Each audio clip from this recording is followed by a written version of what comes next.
Salam sehat, salam berjumpa kembali buat kita kelas 11. Pelajaran fisiologi kita akan kita teruskan.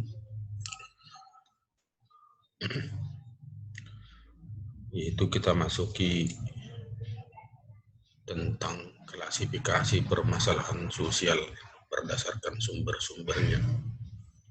Klasifikasi itu pembagian, ya, pengelompokan. Dikelompokkan permasalahan itu dari mana sumber-sumbernya. Bisa Anda lihat di layar kita.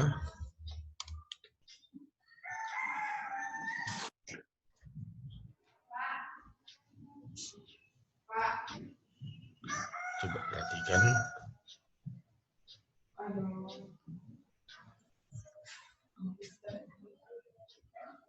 Di layar itu sudah nampak ekonomi, biologi, kebudayaan, psikologi. Berarti sumber permasalahan itu ada dari ekonomi, ada dari biologi, ada dari kebudayaan, ada dari psikologi. Ya, baru kita lihat satu persatu. Ekonomis,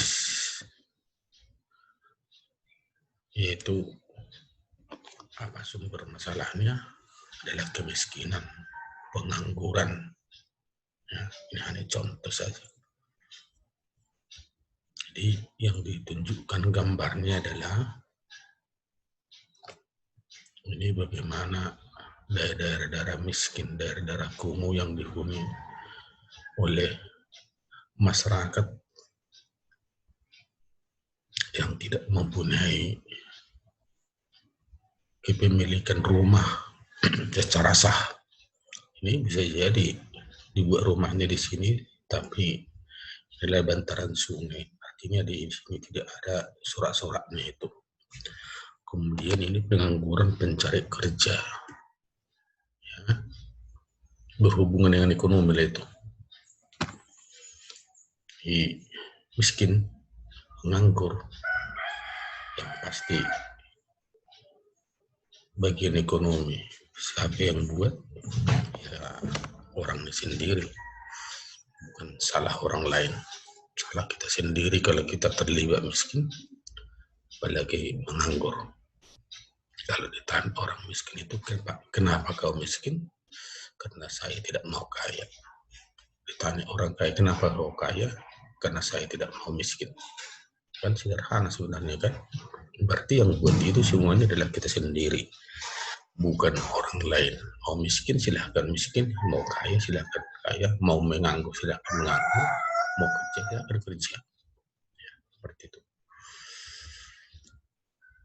Itu yang pertama. Sumber yang kedua adalah faktor biologis.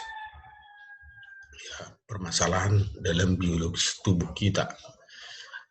Apa yang bisa menjadi masalah adalah dalam tubuh kita ya penyakit menular. Yang menular itu ya berupa virus COVID-19 seperti sekarang ini. Cacar. Maka zaman-zaman dulu, zaman masa tak enak dulu, saya kecil, yang lahir sedikit harapan untuk hidup karena banyak penyakit cacar waktu itu. Sekarang ini sudah imunisasi semuanya, maka faktor biologis ini sudah jarang-jarang terjadi. Baru tahun 2020 ini muncul kembali, yaitu masalah biologis yang sangat menakutkan masyarakat dunia. Salah satu faktor biologis yang menjadi masalahnya adalah masalah lingkungan. Lingkungan yang kotor, sanitasi yang kotor. Kita bayangkan kalau seperti ini, sungai di belakang rumahnya, inilah sampai mandilah di sini.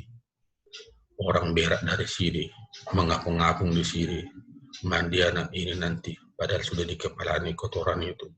Bayangkan, nggak susah kan? Gatal-gatal lah itu nanti. Kalau ini pula nanti yang mau diminum atau dibuat sumur di sini, sumur galian. Kan air sungai ini juga yang kotor masuk kemari, itulah mau diminum. ya, yang pasti akan muncul masalah biologis, masalah dalam tubuhnya. Kenapa orang banyak gatal-gatal, kulis, kadas, ya, seperti itu.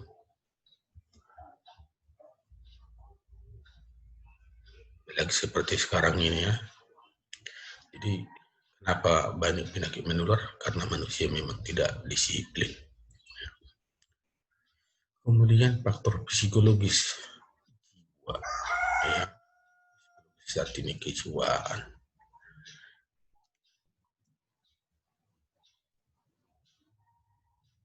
Jadi kalau kita lihat sekarang ini, banyak orang yang seperti ini kita jumpai di jalan-jalan, ya, gila retik. Kenapa? Karena memang jiwanya sudah rusak, korslet mungkin sarak-sarak otaknya. Maka tidak lagi pikiran yang baik mengendalikan tubuhnya, pikiran yang sudah rusak itu mengendalikannya, sehingga seperti ini pikirannya, maka banyak telanjang di jalan-jalan. Jangan kau pelototi lagi kalau sudah gila. Nah, karena dia berbuat bukan asal atas pikiran yang sehat dan rusak. Itu makanya dibilang dalam tubuh yang sehat terdapat jiwa yang sehat. Jadi diatur tubuh dengan sehat, maka jiwa pun akan sehat. Yang terakhir faktor budaya, ya, budaya di mana kita bersosialisasi setiap hari, itulah budaya. Di sana kan juga banyak masalah, ya, banyak masalah perceraian, kenakalan remaja, ya, kemudian nanti prostitusi, kemudian nanti ada perkelahian antar daerah dan semuanya itu adalah masalah budaya masyarakat. Ya. Seperti budaya sekarang ini sudah jarang orang saling bercakap-cakap, tapi mereka dengan dirinya sendiri. Itu masalah budaya yang sekarang. Egoisme meningkat. Itulah masalah-masalah yang ada sekarang ini, ya, sehingga sangat susah untuk kita mengatasi. Yang berikutnya partikularisme kelompok, dilema pembentukan kelompok umum, ya. Partikularisme adalah sistem yang mengutamakan kepentingan pribadi di atas kepentingan umum. Inilah yang tadi saya bilang itu egoisme. Ya.